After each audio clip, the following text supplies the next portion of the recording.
삼성바이오 분식회계 의혹과 관련해 증거인멸을 지시한 혐의를 받고 있는 김태한 삼성바이오 대표이사의 영장실질심사가 잠시 뒤 서울중앙지법에서 열립니다. 네, 그 현장에 취재 기자 나가 있습니다. 나확진 기자. 네, 서울중앙지법은 잠시 뒤 오전 10시 30분부터 김태한 삼성바이오 대표와 삼성전자 박모 부사장, 사업지원 TF 김모 부사장 등 3명의 구속 전 피의자 신문을 합니다.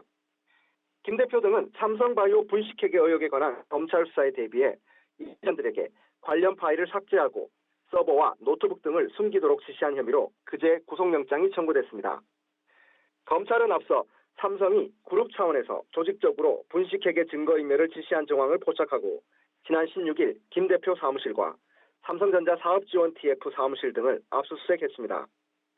또 19일부터 사흘 연속으로 김 대표를 소환해 증거인멸에 관여했는지 조사했습니다. 김 대표는 그동안 검찰 조사에서 증거인멸은 실무자들이 한 것이며 자신은 보고도 받은 적이 없다는 취지로 혐의를 부인한 것으로 알려졌는데요. 오늘도 같은 태도를 보일지 관심이 쏠립니다. 만약 김 대표 등이 구속되면 증거인멸과 분식회계 지시자를 향한 검찰 수사는 한층 속도가 붙을 전망입니다. 나 기자, 검찰은 그동안 삼성 측이 삭제한 자료에서 이재용 삼성전자 부회장과 연관된 자료를 찾아낸 것으로 알려지고 있죠. 네, 검찰은 그동안 삼성 측에서 은닉하거나 삭제한 컴퓨터 파일에서 이재용 삼성전자 부회장과 관련된 부분을 찾아낸 것으로 알려졌습니다.